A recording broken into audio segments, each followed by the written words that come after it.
Hello friends, welcome to my channel. Feeling of imagination के channel में आपका welcome है। इस वीडियो में मैं द थीव का नेक्स्ट पार्ट शेयर कर रही हूँ। उम्मीद है यह पार्ट आपको पसंद आएगी।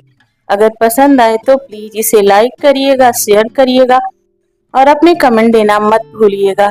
प्रीवियस पार्ट में आपने देखा था कि वेवुशिया ने वांगजी को उसकी मनी लौटा दी थी।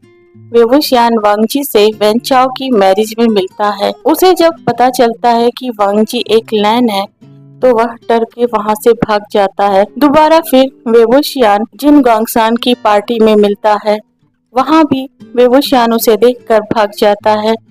पार्टी से बाहर निकलते समय वांगजी ने वेवुशियान की तरफ देखा और उसके पास गया और उससे कहा, जिन म्याम्या की पार्टी से निकलने के बाद वांगजी ने एक बार फिर वेवुशियान को देखा और फिर उसके पास गया। अब आगे लान वांगजी के वहां से जाने के बाद वेवुशियान काफी देर तक सोच में पड़ा रहा और फिर अंततः वहां से चला गया। उधर वांगजी अपने रूम में था और वेवुशियान के बारे में ही सोच रहा था। उसने कहा, पता नहीं क्यों क्यों मुझे लगता है कि मैं उसे बहुत अच्छे से जानता हूँ। उसकी खुशबू मुझे अपनी तरफ खींचती है। कभी कभी तो उसका घबराया हुआ चेहरा देखकर मुझे यह लगता है मुझसे डरा हुआ है, या फिर यह लायन नाम से ही डर जाता है, या मुझे देखकर डर जाता है। जो भी हो, स्वीट था, अच्छा था। इसके बाद वह सो जाता है। आधी रात हो जाती है, फिर उसे नाइटमेयर आने लगते हैं। वह फिर से वही सपना देखता है कि वह किसी के साथ है, पर उसे उसका चेहरा नहीं दिखाई पड़ता है। वह हाँफते हाँफते उठता है और फिर अपने चेहरे पर पड़े हुए पसीने को पोंछते हुए कहता है, तुम तुमने तो बस मेरा पैसा ही नहीं, मेरा चैन, मेरा सुकून सब कुछ चुरा लिया है। मैं क्या करूं? मैं तुम्हें भूल नहीं पा रहा हूँ। पता नहीं कब तुम मेरे दिल से दिमाग में चले आए हो, कब मैं तुम्हें भूल पाऊंगा। वह उठता है, फिर उठने के बाद से वह अपने जिम के लिए निकल पड़ता है, क्योंकि इसके बाद तो उसे नींद आने से रही। इन सब बातों को हुए लगभग 1 महीना बीत गया था। आज वांग सुयांग के साथ, जो कि उसका सेक्रेटरी कम फ्रेंड भी था, किसी पार्टी से आ रहा था। पार्टी शहर से काफी दूर थी। यह पार्टी शहर से बाहर एक फार्म हाउस पर थी, तो सिटी और उस फार्म हाउस के बीच का रास्ता काफी सुनसान था। बहुत ही तेज बारिश हो रही थी। तभी सुयांग कहता है, सर, हमें अपनी कार यहीं पर रोक देनी चाहिए। हमारे पास और कोई चारा नहीं है। इतनी बारिश में कार चलाना कोई समझदारी की बात नहीं है। वांगजी ने कहा, कोई चारा है हमें यहाँ रुकने का? तुम्हें नहीं लगता है कि हम बिना बॉडीगार्ड के बाहर निकले हैं और इस तरीके से इस अकेले रास्ते में कार खड़ी करके रुकते हैं तो हम पर अटैक भी हो सकता है अगर किसी ने हमें पहचान लिया? सुयांग ने कहा, हाँ, बात तो आपकी सही है।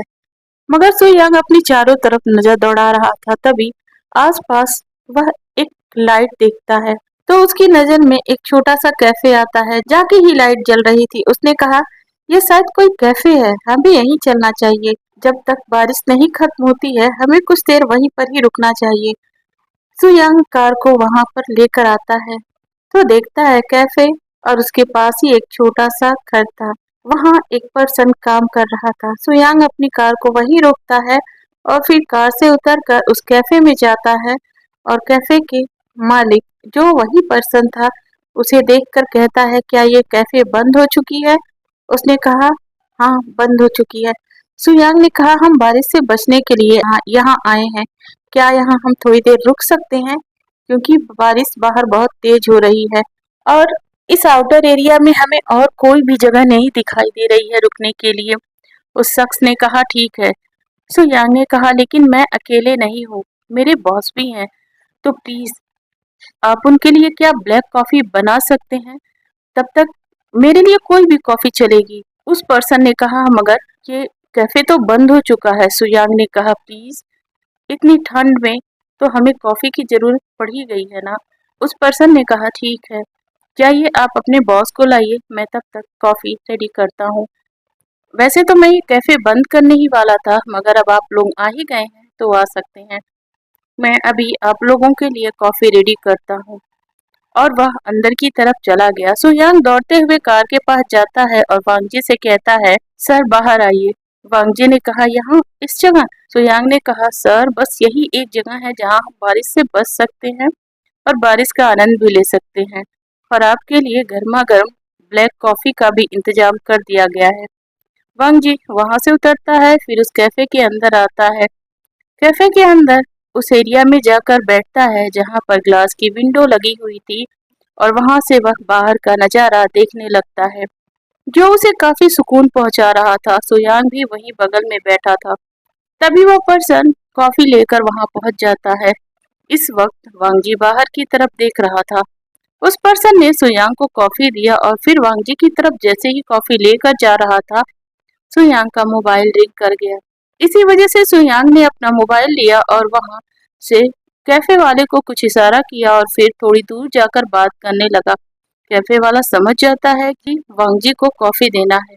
वह वांगजी के सामने कॉफी को रख देता है और कहता है, सर आपकी कॉफी। वांगजी को ये आवाज पहचानी सी लगी। वह अचानक से उसकी तरफ मुड़ जाता है और सामने की तरफ देखता है तो देखता है कि यह वही पर्सन है जो वेन चाओ की मैरिज में टकराया था, जिन म्याम्या की पार्टी में था। वांगजी के मुंह से अचानक से निकल गया, वे वुशियान, नाइस टू मीट यू। मुझे उम्मीद नहीं थी इस बरसात में आपसे मिलने की। वे वुशियान तो बस वांगजी की तरफ देख रहा था। लान वांगजी उसके मुंह से भी निकल ही गया। लान वांगजी ने कहा, ओह तो आपको मेरा नाम याद है। इस वक्त एक बार फिर वेवुशियान के हाथ कांपने लगे थे। वह कॉफी का मग गिरने ही वाला था कि वेवुशियान का हाथ वांगजी ने पकड़ लिया। तब तक सुयांग भी उस तरफ आ गया, मगर सामने का नजारा देखकर वह थोड़ा सा ठिठक गया। उसे कुछ समझ में नहीं आ रहा था कि वांगजी इस तरीके से किसी पर्सन का हाथ भी पकड़ सकता है। इस सिचुएशन को समझने के लिए वह वहीं पर खड़ा हो गया। वांगजी कॉफी का मग लेते हुए उसे बगल में रख देता है और फिर कहता है, ये तुम्हारे हाथ मुझे देखकर ही कांपने लगते हैं या तुम्हारे हाथ हमेशा से ही कांपते रहते हैं? बेहोशियान कुछ नहीं कहता है। वह कहता है, सर बस ऐसे ही। वांगजी ने कहा, कोई बात नहीं, और फिर उसे बैठने का इशारा किया और फिर खुद बैठ गया। बेहोशियान ने कहा, सर मुझे काम है, मुझे यहाँ से जाना होगा। वांगजी ने कहा, तुम्हें जब देखो तब भागने की ही पड़ी क्यों रहती है? जब भी मैं तुम्हें बुलाता हूँ तुम्हें कोई ना कोई काम क्यों मिल ही जाता है? क्या बहाना बना रहे हो? पर मैं अभी कोई बहाना नहीं सुनना चाहता हूँ। तुम्हें यहाँ अभी इसी वक्त बैठकर मेरा साथ देना होगा। यह कोई जबरदस्ती है क्या? वेवुशिया ने चारों तरफ नजर दौड़ाई और कहा। वांगजी ने कहा, हाँ जबरदस्ती है। तब तक सुयांग के ऊपर वांगजी की नजर पड़ चुकी थी और सुयांग उसे घूर कर बस देखे ही जा रहा था और उसकी बातें सुन रहा था। उसने आंखों ही आंखों में वांगजी को इशारा किया कि ये सब क्या हो रहा है, मगर वांगजी ने उसके इशारे को समझते हुए भी उसकी बातों को इग्नोर कर दिया और कहा, सुयांग आज हम पूरी रात इस कैफे में बिताने वाले हैं, तुम कॉल करके घर पर बता देना। सुयांग कुछ कहने ही वाला था कि वांगजी ने उसे अपने फोन से एक मैसेज कर दिया। मैसेज इतनी तेज टाइप किया कि सामने बैठा वेवुशियान भी नहीं समझ पाया। सुयांग ने मैसेज पढ़ा। उसमें लिखा था, यह वही पर्सन है जो उस रात मुझे पार्टी में मिला था। मुझे इससे बात करना पसंद है तो मैं इससे बात करना चाहता हूँ। तो क्या तुम थोड़ी देर के लिए यहाँ से बाहर जा सकते हो? बाहर नहीं तो एटलीस्ट हमें अकेले छोड़ सकते हो। सुयांग ने मैसेज पढ़ा, स्माइल किया और फिर वेवुशियान की तरफ देखा। वेवुशियान इस वक्त बहुत ही ज्यादा ब्यूटीफुल लग रहा था। उसने वांगजी को रिप्लाई किया और कहा, काफी खूबसूरत है। वांगजी ने फिर रिप्लाई, पर ये तुम्हारा नहीं है। सुयांग ने कहा, ठीक है मेरा नहीं है, पर अगर तुमसे हैंडल ना हो तो मुझे दे देना, और फिर वहां से चला गया। वांगजी अब वेवुशियान के सामने बैठा था। वेवुशियान इधर उधर देख रहा था। वांगजी ने कहा, क्या मैं तुम्हें जानवर लगता हूँ? वेवुशियान ने कहा, नहीं, मैंने कब कहा आप मुझे जानवर लगते हैं? तो तुम मुझसे इस तरीके से घबराते क्यों हो? क्या मैं इतना डरावना लगता हूँ? वेवुशियान ने कहा, नहीं ऐसी कोई बात नहीं है, आप तो बहुत हैंडसम हो। वेवुशियान ने कहा, ओह मैं बहुत हैंडसम हूँ, बताओ इस हैंडसम पर्सन को देखकर तुम इतने घबराते क्यों हो? वेवुशियान ने कुछ नहीं कहा। इस वक्त वेवुशियान के चेहरे पर हल्की सी स्माइल थी जिसे देखकर वांगजी तो लगभग उसी में ही खो गया था। उसने अपने मन में कहा, इसकी स्माइल कितनी प्यारी है, जी कर रहा है बस ऐसे ही इसे स्माइल करता हुआ देखता रहूं। मगर यह सब उसने जाहिर नहीं होने दिया। फिर उसने बेबूशियान की तरफ देखा और कहा, यहाँ कैसे? क्या ये तुम्हारा कैफे है? बेबूशियान ने कहा, हाँ ये मेरा कैफे है। वांगजी ने कहा, मगर तुम तो वेन रोहान के केयर टेकर हो ना, तो ये कैफे तुम कैसे संभालते हो? बेबूशियान ने कहा, जब वेन रोहान यहाँ नहीं रहते हैं तो मैं ये कैफे देखता हूँ, और जब मैं नहीं रहता हूँ तो मेरा एक फ्रेंड है, वह इस कैफे को संभालता है। वांगजी ने कहा, ओ तो तुम मल्टी टैलेंटेड हो। वैसे तुम्हारी कॉफी बहुत अच्छी है। बेहोशियार ने कहा, नहीं मैं कोई मल्टी टैलेंटेड नहीं हूँ, बट मुझे पैसे कमाने हैं इसलिए मैं इतने सारे काम एक साथ करता हूँ। वांगजी ने कहा, तो क्या मैं जान सकता हूँ वेन रोहान के पास तुम कब तक रहते हो? बेहोशियार ने कहा, वेन रोहान जब सिटी के बाहर जाते हैं तो वह मुझे लेकर जाते हैं। बाकी अगर वह अपने मेंशन में रहते हैं तो मुझे नहीं बुलाते हैं। मेरी उनको कोई ज़रूरत नहीं होती है। विभूषियान के शब्दों ने वांगजी के दिमाग पर इस समय हलचल मचा दिया था। उसने कहा, क्या मतलब? जब वह सिटी में रहते हैं तो तुम्हारी ज़रूरत उनको नहीं होती है? वह तुम्हें फॉरेन टूर पर ले जाते हैं, इसका क्या मतलब है? मैं क्या समझूं? तुम उनके विभूषियान वांगजी के बातों का मतलब समझ जाता है और वह उठकर अपनी जगह पर खड़ा हो जाता है और कहा, नहीं, आप जो समझ रहे हैं वैसा नहीं है। मैं वैसा बिल्कुल भी नहीं हूँ। मैं उनके साथ बस बाहर इसलिए जाता हूँ ताकि मैं उनकी केयर कर सकूँ, एक पर्सनल बॉडीगार्ड के तौर पर। वो मुझे ही बाहर ले जाना पसंद करते हैं। शायद उन्हें मुझ पर विश्वास है, बस इसी वजह से कि मैं उनके साथ फॉरेन ट्रिप पर जाता हूँ। आप मेरे बारे में इस तरीके की चीज़ें नहीं सोच सकते हैं। वांगजी ने कमेंट पास करते हुए कहा, चलो ठीक है, मैं इस तरीके की बात नहीं सोचता हूँ, मगर यही बात अगर तुमने किसी और से कही तो वह क्या सोचेगा? बेहोशियान चुप करके बैठ जाता है। वांगजी ने कहा, तुम कैफे चलाते हो, कैफे से तुम्हारी कमाई पूरी नहीं होती है? तुम कोई जॉब भी तो कर सकते हो। बेहोशियान ने कहा, मैंने बहुत जगह जॉब करने की ट्राई की, पर मुझे बहुत ज़्यादा पैसे चाहिए थे जो मुझे नहीं मिल रहे थे। एक बार मैंने वेनरोहान की जान बचा दी तो उन्होंने मुझे ये जॉब ऑफर किया, अपना केयर टेकर बनने वाला। इसमें मुझे अच्छे पैसे मिल रहे थे, तो मैंने ये जॉब एक्सेप्ट कर लिया। इसमें मेरा फ़ायदा रहता है, मैं यहाँ रहकर अपना कैफ़े संभाल सकता हूँ। जब वह बाहर जाते हैं तो बस तभी मुझे उनके साथ जाना होता है, उनकी सेफ्टी के लिए। वांगजी ने कहा, ऐसे तो बॉडीगार्ड भी जा सकते हैं ना, तो ये केयर टेकर बनने की क्या ज़रूरत है? इन सवालों का वेवोशियान के पास कोई जवाब नहीं था, मगर उसे वांगजी की निगाहों का सामना नहीं किया जा रहा था। उसका चेहरा थोड़ा सा उतर गया। वांगजी ने उसके चेहरे को ध्यान से देखा तो जो उदासी इस वक्त उसके चेहरे पर छाई हुई थी वह वांगजी को मंजूर नहीं थी।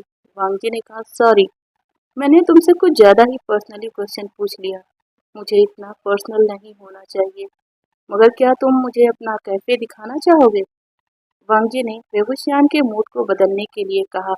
बेबूशियान एक बार फिर स्माइल करता हुआ खुश हो गया। उसने कहा, हाँ हाँ, चलिए, मेरा कैफे बहुत छोटा है, पर यहाँ आपको सभी तरह की कॉफियाँ मिलेंगी। एक बार चलिए, मैं आपको सब कुछ दिखाता हूँ। वांगजी को बेबूशियान बच्चों की तरह अपने कैफे को दिखाने लगा। वांगजी को घूम घूम कर अपना छोटा सा कैफे वह दिखा रहा था। वांगजी इस वक्त वेवोशियान को बस देख रहा था। अभी इतनी सीरियस बातचीत के बाद वेवोशियान बिल्कुल एक बच्चे की तरह लग रहा था, जो वांगजी को बहुत खुशी दे रही थी। वह देख रहा था कि वह अपना छोटा सा कैफे उसे कैसे दिखा रहा है। कैफे दिखाने के बाद वेवोशियान वांगजी को एक गार्डन की तरफ इशारा करते हुए उसे दिखाकर कहता है, मुझे फ्लावर्स बहुत पसंद है। मेरे छोटे से गार्डन में मैंने ढेर सारे फ्लावर्स लगाए हैं। इसके बाद वह दो चार चीजें और भी वांगजी को दिखाता है और साथ ही वह एक रूम की तरफ इशारा करता है। वांगजी ने पूछा, यह किसका रूम है? वेवुशियान ने कहा, मैं यहीं पर रहता हूँ, यह मेरा ही रूम है। वांगजी ने कहा, क्या तुम अपना घर मुझे नहीं दिखाना चाहते? वेवुशियान थोड़ा हिचकिचाता है। वांगजी ने कहा, अब इतनी फ्रेंडशिप तो हमारी हो ही गई है ना, कि मैं तुम्हारा रूम देख सकूं। क्या पता मैं फिर कभी फ्यूचर में यहाँ पर कॉफी पीने आऊं और मुझे तुम्हारे कैफे में भीड़ मिले तो मैं कम से कम तुम्हारे रूम में बैठकर कॉफी तो पी ही लूंगा। रेवुशियान थोड़ा सा शर्मा गया, उसके चीक्स रेड हो गए। वांगजी को उसका शर्माता हुआ चेहरा बहुत अच्छा लग रहा था। वह वांगजी को अपने रूम में ले गया। उसका रूम छोटा सा था, मगर वेवुशियान ने उसे बड़े खूबसूरती के साथ सजाया था। वांगजी को वहाँ बहुत अच्छा लग रहा था। वेवुशियान का वह छोटा सा रूम उसे बहुत ही प्यारा लगा। वांगजी ने कहा, वेवुशियान तुम्हारा रूम तो काफी खूबसूरत है। वेवुशियान ने थैंक यू कहा और फिर उसे अपने किचन एरिया में ले गया। वहाँ उसे छोटी छोटी चीजें दिखाने लगा, जैसे कि एक छोटा सा बच्चा अपने फ्रेंड को अपनी सारी चीजें दिखाता है। यह खुशी उसके चेहरे पर छलक रही थी। वांगजी को बहुत अच्छा लग रहा था वेवुशियान को इस तरीके से देखना। तभी वेवुशियान ने पूछा, क्या आपने डिनर किया है? वांगजी ने कहा, नहीं, हमने डिनर नहीं किया है। काफी तेज बारिश हो रही थी, तो फिर हमें इस रास्ते पर रुकना पड़ा। वेबुशियर ने कहा, मैं भी कैफे बंद ही करने वाला था। अगर आप लोगों को बुरा ना लगे तो मैं आप लोगों के लिए डिनर बना दूं। मैंने भी अभी डिनर नहीं किया है। वांगजी ने कहा, ये तो अच्छी बात है, मुझे भी भूख लगी है। वेबुशियान अपने किचन में जाता है और उस छोटे से किचन में वांगी सुयांग और अपने लिए कुछ बनाता है। उसे बनाते हुए वांगी देख रहा था और उसने अपने मन में कहा, तुम कौन हो? तुम्हें देखकर लग रहा है इतना इनोसेंट पर्सन तो आज तक मैंने अपनी पूरी लाइफ में नहीं देखा। तुम्हारी तरफ मुझे एक अजीब सा खिंचाव महसूस हो रहा है वेवुशियान, पर मेरे दिल के कोने में यह भी बात है कि तुम एक गोल्ड डिगर हो। जिस तरीके से तुम बेन रोहान जैसे इंसान के केयर टेकर बने हो, मुझे नहीं लगता कि तुम बहुत अच्छे होगे, और यह बेन रोहान ने तुम्हें ऐसे ही अपना केयर टेकर बना दिया होगा। मुझे यह बात सोचकर ही तुम्हारे लिए एक अजीब सी नफरत भी हो रही है वेवुशियान, पर पता नहीं क्यों तुम्हारा ये मासूम सा चेहरा मुझे तुम्हारी तरफ आकर्षित कर रहा है। पर जो भी हो, तुमसे मेरा क्या लेना देना, इसीलिए मैं तुमसे इस तरह से नॉर्मल बिहेव कर रहा हूँ। वरना तुम्हारे जैसे लोगों को अपने आसपास भी मैं रखना पसंद नहीं करता हूँ। गोल्ड डिगर लोग वैसे भी मुझे नहीं पसंद है। ओके फ्रेंड, तो मैं आज की वीडियो यहीं पर एंड करती हूँ। Thank you.